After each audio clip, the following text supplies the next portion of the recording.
Hello and welcome to the Comedy Slab podcast. I'm Shane O'Connor, he's Adrian Lacey, and we shall pontificate and procrastinate no more. I'm sounding a bit like Giles Brandreth there, aren't I? I'm going to have to roll that back a bit just to not sound a bit like Giles. Well, not that there's anything wrong with Giles Brandreth, but, you know, I think I interviewed him once, actually, but... yeah, never again. I've sounded like an episode of Just a Minute. Anyway, this is the Comedy Slab podcast, as I say. If you're a first timer around these parts, let me see. Do you know? Isn't it weird how you get sidetracked into YouTube?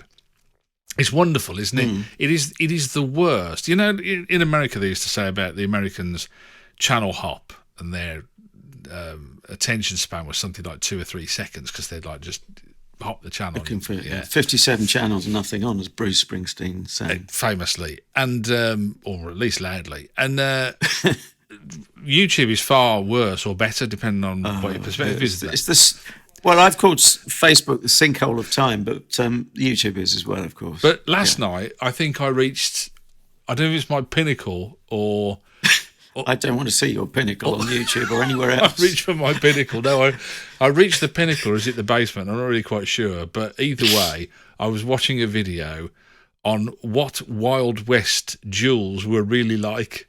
Wild West duel? You had to think about that, didn't you? Do you know when people challenge them to a duel and was it a duel? Duel? I thought you meant jewels, as in, look at my rings. Look at my crown jewels. Look at my crusty diamond. That's not a euphemism, thank you, Colin Holt. And halfway through, I thought to myself, what am I doing with my life? I've got to make some changes. Well, I asked you that 10 years ago when we first met, but it's gone downhill since then. So that's why the cowboy references were all there parred. Obviously, it got into my psyche a little bit. If you're new around these parts, then this is the way we do things. We take it in turns. I was going to say I'm Shane O'Connor, he's Adrian Lacey, but I've said it about 5 times already. We take it in turns to choose a comedy programme, whether it's TV, radio, internet, podcast. We did a podcast the other way. It was quite interesting. And we have a listen to it, we go away and listen to it or watch it in private, and then we come back and in public we air our grievances. or otherwise. Our grievances about having no air. With the said programme. And we'll play you a couple of clips throughout the podcast, and we'll also give it a mark each out of 5, giving it a grand total out of 10. Did I say we choose alternate weeks? So I think you said your name's Shane and I'm Adrian. Anyway, it was my turn to choose last week, but before we do that, comedy news, old boy, comedy news. Oh yes, so we're not going to tell people at this stage that it's another Case of Milton Jones, Series 4, Episode 1. No, I don't want to mention that at all at this stage. Well, that might make people turn off. Exactly. I know, hopefully it'll make them more gripped. We'll see. Yes, comedy news. Now, about your favourite broadcaster, the Beeben Sieben. This is an arresting headline, and up front I will remind people or tell you, if you're new to the show, do subscribe, but you may not know already, I do some freelance work for BBC Radio, although these days more news than entertainment stroke comedy. But this, being the Comedy Slab, is about comedy, and it's BBC comedy has been declared at risk. I mean, that's not the kind of headline I'd ever expect to see. This is off the back of a report from Ofcom. Did you want to pick up the story? Well, I didn't even know there was such a thing. Did you? Have you ever heard of this, where Ofcom declares something, a genre, at risk? No, it sounds more like David Attenborough. Yes, that's what I thought of pandas. Maybe he's at risk. Never mind BBC comedy. How are the pandas doing? Here, in the forest, we find the lesser-spotted comedian foraging desperately in the undergrowth for some work. This report by Ofcom found the amount of original comedy on the BBC. So this doesn't include repeats.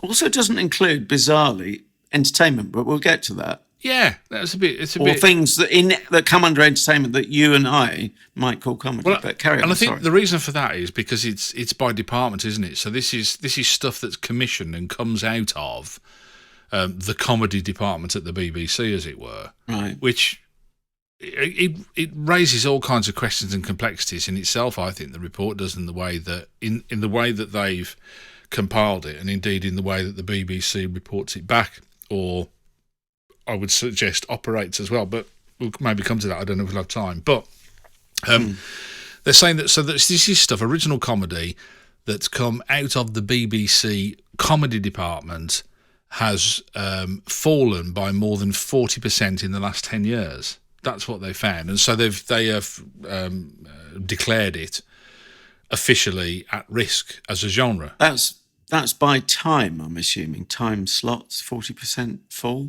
It's program hours, isn't it, I guess? Yeah. Yeah. What really annoyed me about this, and they always do this, and I kind of think, why do you always do this, is that their response, the BBC's response to this, instead of having a conversation about it or, any kind of sensible discussion, have just, we remain devoted to unearthing, nurturing and championing the best emerging. Yeah, okay, fine. But what about the question? It's a very political way of answering it, isn't it, really? Rather than saying, actually... I was going to say, that's like a government rebuttal, isn't it? Yeah. Whereas you say, all these children at risk of greater mental health issues because of coronavirus. And we've got this line from the Department of Health, we remain committed to looking after children's mental health as a priority. Yes. Oh, that's all right then. So there's no news story, nothing to see, exactly. Move on. Yeah, it's exactly that. It's a little bit annoying that they've done that because, obviously, you want to have a conversation about this and you want to say, well, is this a problem where you're not committed to making the same amount of comedy? Is this a strategic shift in the way that you've decided to do things? If it is, fine. Or are you disputing Ofcom's figures? Yeah. In which case, say it. Yeah. Say we don't agree with their figures, or they've got this wrong, or they're counting in a different way. This is how we count it. Yeah. Yeah, fine. But then they go on to not answer the question in another way by saying how many people use the BBC, and you think, well, you're not really going to answer the question. No, by this time, everybody's wandered off and gone to have a look at something else. See where the pandas are. This is something that I'm sure we talked about this because I had a feeling that I think it was when we were talking about commissioning at ITV, which just collapsed, didn't it? Comedy commissioning, and then they said they weren't. They just said we're not going to do it anymore. Virtually out there shutting up shop. The woman who said it, she actually they called her in and said, actually, you got it wrong. You're not going to do it anymore. You're the one. I think that's called poetic justice. Yeah. And now I think she works for Uber, or something of that nature. Yeah. I don't know. This you kind of think, there's part of me that thinks, well, so what? There's nothing. There's no tablets of stone saying that the BBC have to make a certain amount of comedy, is there? Except, if they will insist on saying, and this is where I do actually believe in the BBC, the three pillars they, I believe, still stand on. The three pillars? Who are they? Stop it. It's like the Three Stooges, only they're not quite as bright. The three pillars the BBC stand on. Stop it. Don't force me into a corner where you're compromising what I'm able to say. Sorry. To inform, educate and entertain. Oh, those, yeah. It's actually from an American broadcaster originally, but it was adopted very early on in the BBC's history. And I don't have a problem with that. That to me will stand for all time. It would do me. I just got an email today saying, thank you for paying your TV license fee. I have to say, if I didn't have a direct debit, it's the sort of thing that one would have to be prodded about. Yeah. Not because I don't want to pay, because I've just got an appalling memory and I'm disorganised. But hey, that's the beauty of direct debits. But yeah, so inform, educate and entertain. Just touch on this quick BBC entertainment. I think you're right here. It's about which department orders it. It turns out live at the Apollo, which a lot of our listeners will know, certainly UK-based listeners almost certainly will know, is a load of stand-up acts. And you thought I was going to say something else, didn't you? I heard your mind. At last, something we agree on. I've worked with you for so long. It's a load of stand-up acts. No, I actually like it. Well, it's as good as the stand-up acts. You can't really argue with the formula. There was a time, as we often remind ourselves, and occasionally people will listen, when you couldn't get a stand-up show on TV, full stop. They couldn't bear to put a stand-up act who was going down a storm in the clubs around the country and put them in front of a camera and say, this is a stand-up act and we're proud to put a camera on it, or 4 or 6, and let them do their thing. But hey, that's a much travelled territory from earlier slabbery. But I think you're right. I think that is a bit of an oddity. BBC Entertainment, for some probably historical reasons, fund Live at the Apollo. I couldn't say why, but it doesn't come under BBC Comedy for some reason. It's interesting, isn't it? Whether you say yes, they have lost their way, they're not doing as much as they should do, or as I say, that they have strategically changed direction and they are saying now, actually, well, no. And that's what annoyed me the most about this mealy-mouthed answer that they gave. It's like, it's come out of some spotty kid in the press office has said, or just cut and paste that paragraph that we always send out that says the BBC is committed and so it should be. And you kind of think, if they had the cojones to stand up and go, actually, no, it was, that was the Director General at the time decided that's what we're going to do, and we're still going to go on that path, or we're going to change it now, or this is what we've got planned. Do you know what I mean? It's that kind of, it kind of just kills all sensible conversation, and I kind of think, I haven't got the time then if you can't even be bothered to talk about it. The problem that the BBC have, though, is that fewer and fewer people are watching them in favour of things like Netflix. And people like Netflix and HBO and those kind of people are making more and more original comedy. So if they don't get with the programme, they very soon won't have a programme to get with. That's the problem, I think. You know what I mean? If you're under attack, you should always play to your strengths. And traditionally, I'm going back some years now, but here was the oddity. As a mate said years ago in my sound engineering days, he said, it's the exact opposite of what you would think, isn't it? That sitcom on the BBC works and gets the big numbers. And that's when I was working on big sitcoms and Blackadders and Keeping Up Appearances and all of that. It was great fun to work on. And Bread, going back even further, which was a massive hit in the 80s. The biggest thing. It was huge, wasn't it? Yeah. And yet ITV couldn't make it work for them, or not to that degree. And yet ITV is the popular channel, advertiser funded. You'd think it would be accessible programming. But comedy is very hit and miss. And somehow, I think it's about nurturing cultures, and that takes years. And the trouble is, it doesn't take years to unravel. And that might be what's going on here, or that is the worry of Ofcom. Yeah, and again, it's the difference between what you make in-house and what you buy in. Anyway, moving swiftly on. Where were we? Oh, yeah, another case of Milton Jones. I'm glad we didn't blurt that out before now, aren't you? Eh? We don't want to give too much away up front, do we?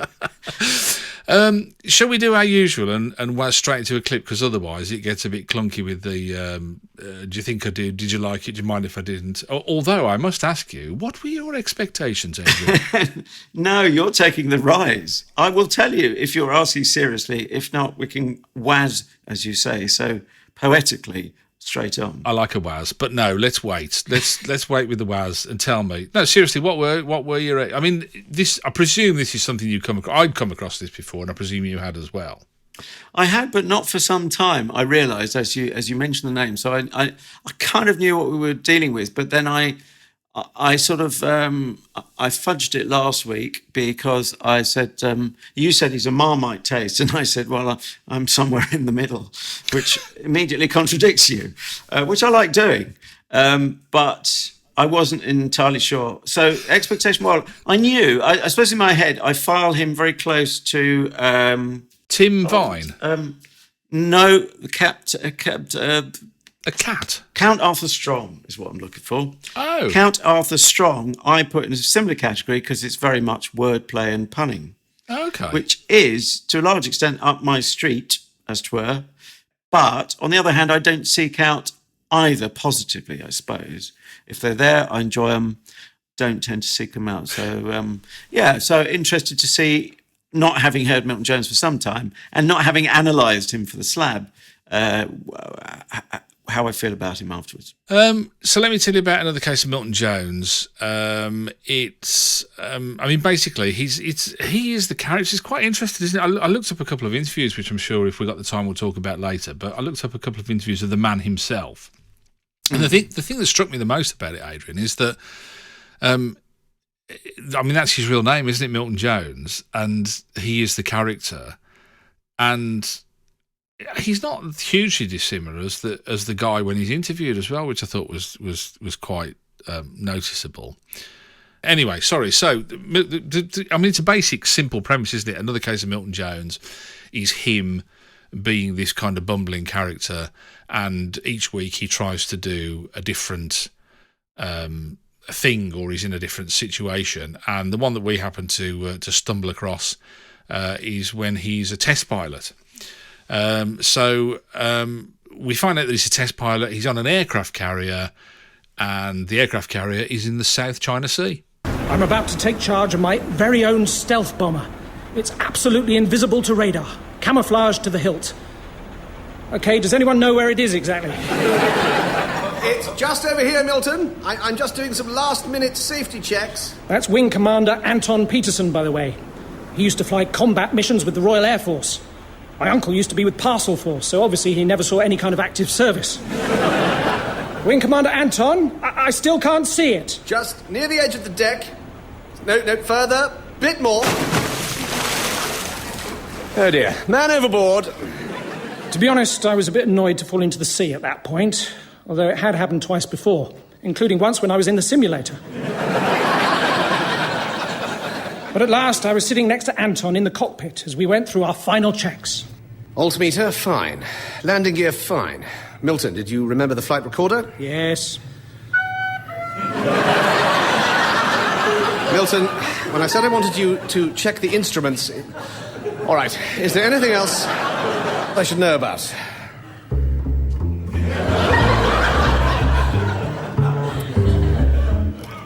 No? Milton, get rid of it, please. Sorry. Just remembered I need to have a headline up my sleeve, don't I? Yes. It's quite a long sleeve tonight because the headline hasn't arrived yet. Okay. How about something like another case of... I see, this only works if you know who I'm referencing and doing the sound alike too. I'm trying to pick up on the idea of punning and, Another case of Milton Showman. Know who I might be referencing? No. There was a Milton Schulman. Keeping Up with the Milton Joneses. Oh, I like that. That's all right. That's all right for my simple brain.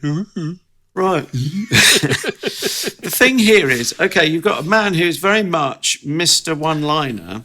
Yeah. What's the weakness of one-liner is you can feel battered by nothing but one-liners at the end of half an hour, can't you? Yeah.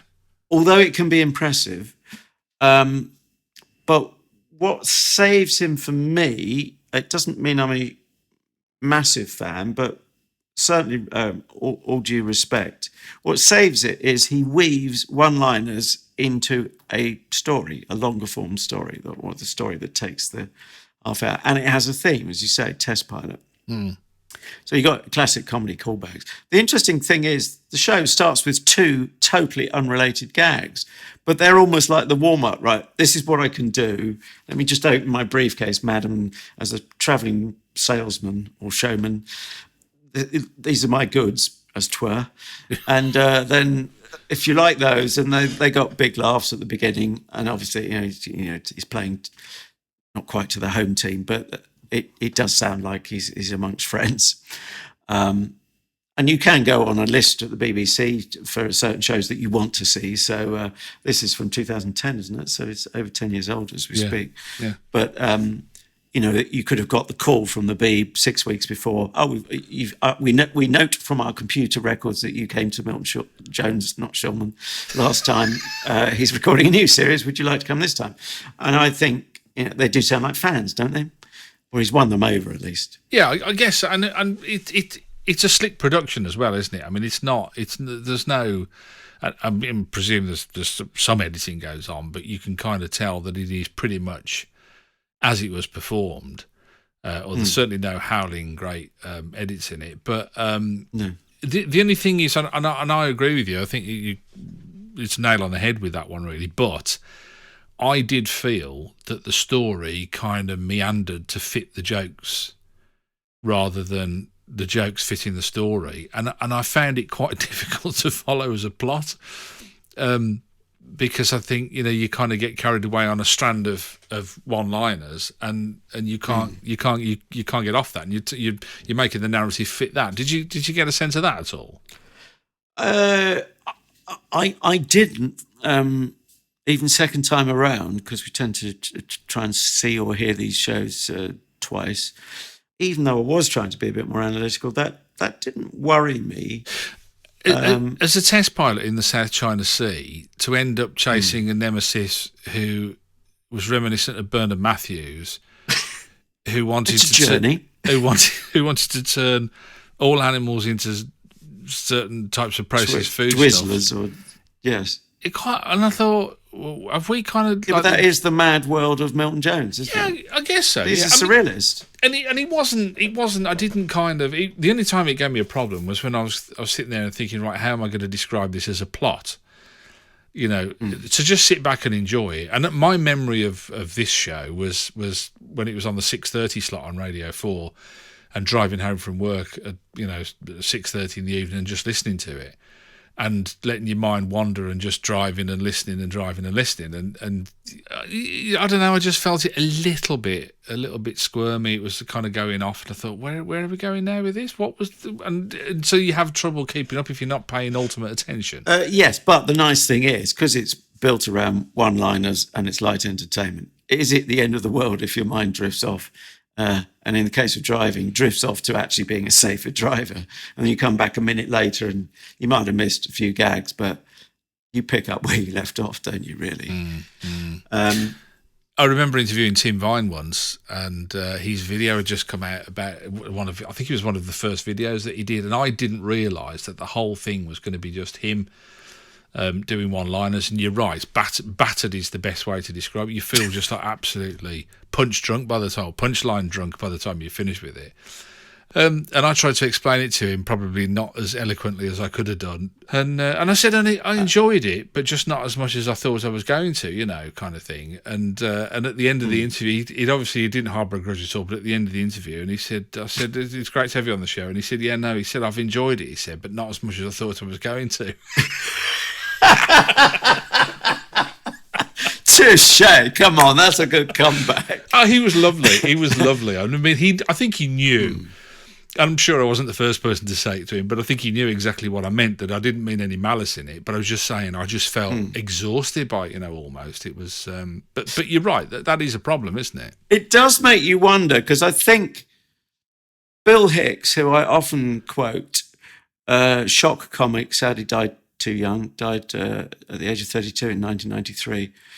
The Lenny Bruce of, perhaps our era, arguably, discuss, as everyone goes to Wikipedia, who's Lenny Bruce. I don't know whether he's just better remembered than he actually was. I've got a lot of Bill Hicks stuff, and you don't rate it. Anyway, let me finish the point. I do rate him, although to be fair, I haven't gone back to the act that much recently, but I ended up buying loads of books about him. Right. I don't do things by halves. But he said people see comedy or entertainment as a sort of diversion, and he saw it as a way of telling the truth and making people, you can disagree with it, and you would have found him too liberal, I would imagine. But he felt he was confronting people with either the truth or a truth or his truth, see it how you will. And you could say what you like about him. I think you'd probably have to acknowledge he was trying a bit harder than most comics to make you think, whether you went away agreeing, disagreeing, wound up or otherwise. But it does make you wonder, is Tim Vine's comedy, is that hiding something? And if you think his brother's Jeremy Vine, who's not known for being the funniest guy ever, he's more of a, as Tim said of his brother, a chin-stroking type. He's more of a cult, artiste. isn't he, Jeremy Vine? You said that with a straight face, which I could see on Skype. I'm adding nothing to that. I meant every word, that's why. I am moving on very swiftly, but I think comedy can tell truths, many a true word spoken in jest, or it can be an evasion. And you do wonder if someone who does nothing but one-liners and they don't dig too deep into what life might be about, philosophy, or those things that you can hint at, things that drive you mad, with, what's his face, ex of Mary Whitehouse. Rob Newman. For you, I know that's too much the other way, too much into philosophy or whatever, and too far away from like entertainment. But here's the thing, and I think you hit on something here. Here's the thing: I watched, as I say, 2 or 3 interviews of Milton Jones, and he was. This was just on YouTube. He's a very generous interviewee, and you kind of feel that he is completely relaxed and open and being honest and all the rest of it. But you still, and if you look on his Wikipedia, look on the page about him on Wikipedia, you still don't get a sense that you really know him. And I think that is, I mean, the 2 facts I could find out is, one, he's an Arsenal fan. Which you can't hold I thought you were going to say something. You're doing lots of almost obscenities. So Jeremy Fine, just to recap, is okay. Milton Jones is a total he's an fan Arsenal of that fan. football team. And the other one is, and I don't know, I think I picked this up from the page about him on Wikipedia. Because I couldn't see it mentioned anywhere else, and he doesn't mention it. I mean, maybe it's something that you don't mention. He's an evangelical Christian. I was going to say, and in that, who is he in good company with, who we've mentioned earlier on the show? Well, Tim Vine, for one. Right. And also Bill Hicks, who had the most outspoken things to say about religion, saw himself as a sort of priest. But hey, you could say there is a sort of priestly role of a comedian. And curiously enough as well, in the one interview, he actually name checks Tim Vine, and he said, Tim Vine, he said, he's more of the entertainer. He said, he comes on and does the whole, schmazzle and all the rest of it. He said, whereas I do the character. He said, I do a whole character around the comedy.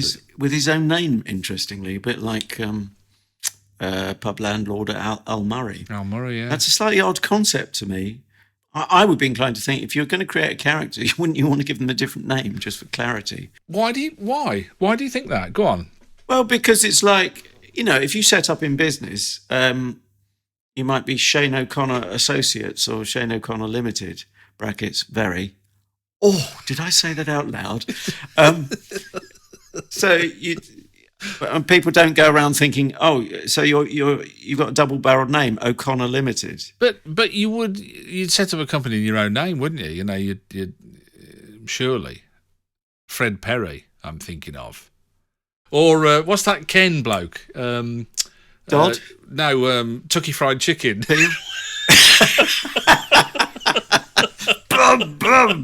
Okay, well, you've just somewhat undermined your own case, but hey, got to laugh. If only, sadly, you laughing. Oh, dear. Fine. So, well, that's interesting. But did he mention Tim Vine's faith in the next breath or not at all? He didn't. I don't think he mentioned his faith at all either. I don't think. I believe Sally Phillips is in that category as well. Certainly as a Christian, I think as evangelical Christian. And that surprised me more because her material has been a bit more racy, a little more, I would say. Whereas Milton Jones, Tim Vine, you could not for a moment say they're not family-friendly acts. No. There's not a blue word in there, is there? No. Shall we have another clip, our second clip? Yes. This is where it all it was very meandery, I think is the best way I can describe it. A bit like this show. I don't think we can hold a candle. No, I think you're right. We have no grounds to be critical about that, do we? But it was very meandery. They end up, or Milton ends up on the trail of one Arthur Crabtree. He's the guy that was described as like Bernard Matthews, but not as classy. That was a nice line. That's about as cruel as the humour gets. And of course, Bernard Matthews would still have been alive then. He would have been, yeah. Milton gets thrown into a prison cell, and he immediately sees somebody that he recognises. Clive, my long-lost brother. Found you. Oh, hello, Milton. Yes, you found me. Right. Now my turn to hide. You count to 100 and then don't look behind the slot bucket. No, Milton, this isn't a game. We're not two little boys with two little toys anymore. We're in the RAF. Feet off ground? And that, Milton, is precisely why I've spent 20 years avoiding you. So you got picked up by the CIA as well, eh? Ah, so they're the CIA. They have bases all over the world. So it's for some kind of giant game of rounders, is it? Listen, I've come to rescue you. Don't worry about me, Milton. Remember when I was 14 and I made that fully working one-man helicopter out of canvas, balsa wood and a bottle of fizzy lemonade? Yes? Well, over the last 8 months, I've made a rotor out of 3 spoons. I just need a few more rat skins for the canvas, and only this morning, a guard I'd befriended gave me this bottle of Lucasade, which I've calculated should give me just enough propulsion from the compressed CO2 to launch me over the walls, and then... Oh, that was really refreshing. Sorry, all that talk was making me thirsty. What were you saying about propulsion? Never mind. I should just say before the Silks take us to court, it's a positive production for BBC Radio 4. David Tyler, I think, is the main man, head honcho at Positive Productions, or was certainly, for radio at least. I'm feeling there's positive for TV. Isn't it David Tyler and Jeff Posner, isn't it? Oh, yeah, Pos, as in Posy. Yeah. Okay, so we get jokes about RAF, RAC, we get Top Gun, we get Top Cat. Did you notice a line which was either nabbed or, given he seems to be a man of high probity and moral standards, he probably got permission? Here's a test for you then, randomly, with no previous preparation. What line did Milton Jones use that's very famous from the Fast Show? Don't know. When a gag supposedly died, he said, "I'll get my coat." And that's straight out of the Fast Show. Oh, no, that predates the Fast Show. That does. We always used to say that. If you made a joke down the pub or whatever and it fell flat, you go, "Oh, I'll get my coat." Well, I didn't hear it in my narrow circles that I move in. I didn't hear it. You should try going in a straight line. No, I can't do that. Not after a G&T at this time of the evening or morning. It's the straw. I'm not sure which end of the day it is. If you don't drink it through a straw, it won't make you as dizzy. I think that's where you're having a problem with it. I'm so dizzy. Anyway, I did like the joke. I'm sorry, this is a spoiler alert, but you could fast forward a minute or so. He sees someone who's wearing a badge that says Megan, and he says, "Is that a vegan who eats meat?" She says, "No, it's a name badge. I'm Megan." Megan, yeah. But it's so quick that you're listening to it, and I find, well, I haven't got the processing power to get ahead of him. He used that, the Megan gag twice as well. Did he got another gag out of it, rather? Not. Well, that was a callback. Well, it was legit. It wasn't repetition, I felt. Yeah, no, I was saying it was quite, you kind of got a lot out of the material. I tell you, it put me in mind of, I don't know, you might think not, Round the Horn. The Goon Show, it's got that kind of feel to it, I bet he's a great fan of those. Yeah, I mean, it put me in mind of, he wouldn't be out of place, that great Goon Show gag where he says, I forget who says to whom, but somebody says, I know you're a spy. He said, "I'm not a spy, I'm a shepherd." He said, "Aha, a shepherd's pie." And that wouldn't be out of place, would it, in that kind of situation here? No, be very comfortable, very much at home. Interesting. The other thing I forgot to say about Milton Jones, he name checks in the interviews that I saw. One of the interviews that I saw, he does reference as an inspiration Emo Phillips. Are you familiar with his work? Oh, I am. We should put him on the slab, or not him personally, but some of his material. I haven't heard of him for ages. But, no. Is he still with us? Still going? Yeah, I'll have to check it out. I don't know any different. I mean, he's an American act, isn't he? Yeah, I always remember the one gag of his that I remember. It's funny, isn't it, how just one sticking in mind. I remember he was saying, I didn't have a particularly great time at school. My elementary teacher was by and large...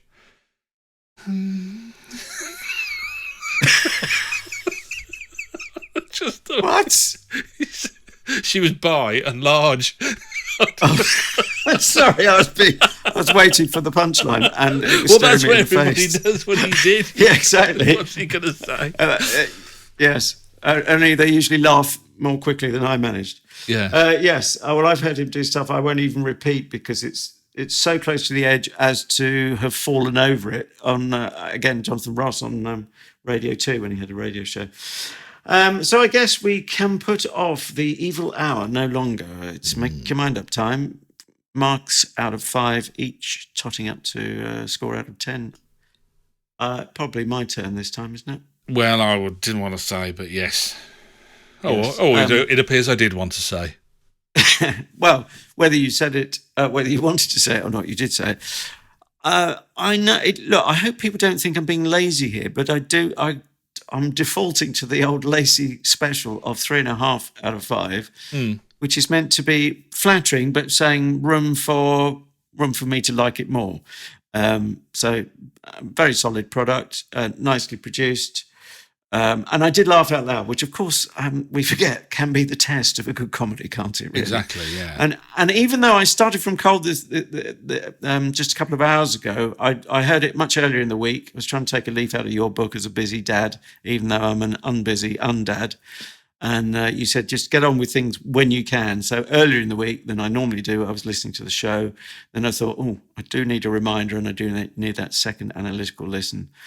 And I started from cold, wasn't really in the mood, and won me over in a few minutes. I was laughing out loud. I think it was the, have you got the flight recorder?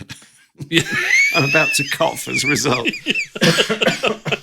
And, check the in-flight instruments or whatever. Yeah, and I was there. And so, yeah, he won me over. It's a lovely little, simple little gag, isn't it, that as well, the flight recorder, and it's a very audio kind of thing, he just starts playing it. Oh, yeah, perfect. It is, perfect for the wireless. Well, for me, what did you say, 3.5? For me, slightly less. It's a 3 for me, really.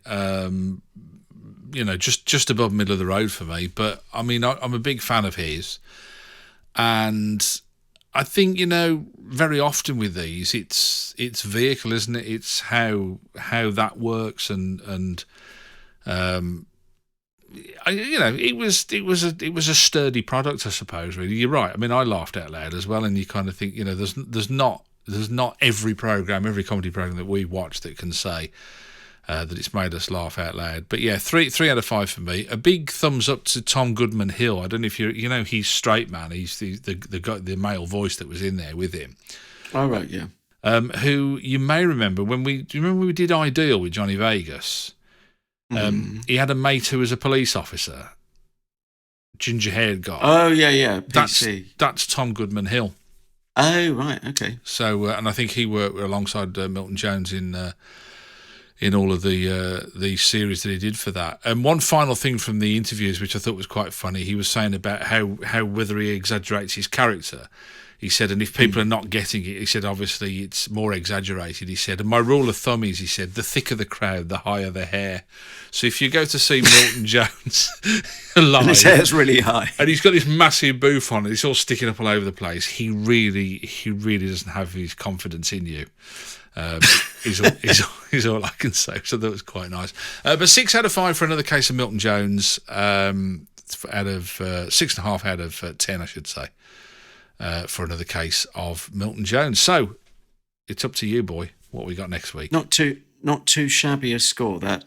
Well, listeners who caught our previous episode last week will have heard me refer to Joss.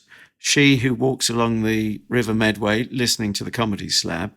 And she's done what anyone is able to do, and you might want to do it via Twitter, @ComedySlab. She has suggested a show for us to put on the slab. Now, notice I'm not promising we'll put any old thing on the slab that might be suggested, but if you manage to tickle our fancy, or words to that effect, or find something that certainly that we haven't slabbed before would be favoured. Something a little bit quirky, perhaps. Something that we might have forgotten about. It is quite helpful, actually, because you can get into a loop of your own making, can't you? With this, you can kind of either go for stuff. What I tend to do is extreme, so I kind of go for stuff that I like and I know, or stuff that I really don't know and have no idea about, or stuff that I think, I'm not really sure I quite like that, so let's test how much, test it to destruction kind of thing. So it's interesting, isn't it, to get it from somebody else. So what did she suggest? Yeah. She suggests we're back to your favourite awful app. All 4 app or website. Channel 4, bless it. Actually, you do love them, don't you? They do a sterling job, yeah. So many shows. Yeah, the top streamer in the UK, we believe. That presumably is by, again, numbers of hours. And she suggested from Channel 4 originally, Catastrophe. Is that ringing any bells, apart from your own life or mine? Yeah. It's isn't it an American guy. What's her name? Yes. And Rob Delaney, being American. And an Irish woman. Yes. Now, we know her from, well, what did we put on the slab? This Way Up, where she plays the sister to someone who's just emerged from some kind of, I think, psychiatric institute or something like that. Oh, say her name because my mind's gone blank. Say her name. It's Sharon Horgan. Sharon Horgan, yes. Who we like. So this should be a bit of fun. I confess to having seen early episodes. I think that's episodes plural, which is unusual enough in itself. I'm going to plump, though, for Series 1, Episode 4 of Catastrophe, which, as I say, you will find at the Channel 4 website. You can go via channel4.com. We may have their app, All 4, and that is what we're putting on the slab of comedy next week. Series 1, Episode 4 of Catastrophe. Oh, interesting. Okay. I can't think what I know I've seen it, and I can't think what bits I've seen, or I think I might have seen the first series, but it just seems like such a... When was it out, Have you got a date on that yet? Or I haven't got it first shown in 2015, so as we speak, over 5 years ago. My memory's getting worse, quite obviously, because I can't remember what I did 5 years ago now. Yeah, I remember seeing something of it. And do you know, the interesting thing with that, I remember seeing it and then thinking, I didn't realise they'd made more series, because there's more than... Isn't there about 3 series of that now? That I'm going to research. Okay. They're not in front of... there's... 2 series. 2 series, okay. No, you're right, I'm wrong. Series 3. Yeah, so all 3 series are there. You can binge to high as heaven if you got the bug for them, but I'm dipping into Series 1. Good call, like that one. Right, well, that's it for another episode of the Comedy Slab. Thank you so much for your company. Don't forget, if you've liked this episode, there are lots and lots in the back catalogue now. 132 are down that way. I'm just thumbing behind me, which you can catch up on Spreaker, Stitcher, iHeartRadio, Spotify. There's a little thing on YouTube as well, a corner of YouTube that's reserved for the Comedy Slab. And as Adrian said, you can leave comments and stuff like that, and it does alert us. So let us know what you think as well. And I've mentioned Twitter at Comedy Slab. We also have a Facebook page, which likewise is the same handle. Do like us there at Comedy Slab and follow us on Twitter. And personal recommendations always hugely valued. Friends, family, Zoom friends who aren't necessarily your real friends, but they're in a screen and you can switch them off afterwards. And is that a thing now, Zoom friends? I made it up, but there's Facebook friends, isn't there? So why wouldn't there be Zoom friends? I quite like that. It's just a medium, isn't it? Could catch on that. Yeah. It could do. On the other hand, it might be forgotten and be dust by next week, as might I. Yes, a nice generous star rating on iTunes, straight Apple Podcasts would be fantabulosa, as ever. Thank you very much. And if you think I'm talking to someone else, I'm not. I'm talking to you. So if you haven't done it, that'd be hugely valued, and thank you in advance. I've got to say, I'm going to leave here with a heavy heart, because it's just a bit of a shock, really, to find out that Arthur Crabtree was like Bernard Matthews, but not as classy, because up until now, that's how I've always described Adrian. And obviously there's... and he smells of chicken is the bit I normally put on the end, but can't do that now. I'll get my coat. That smells of chicken as well. You wouldn't let it lie. You have to get the last word, don't you, you bugbear?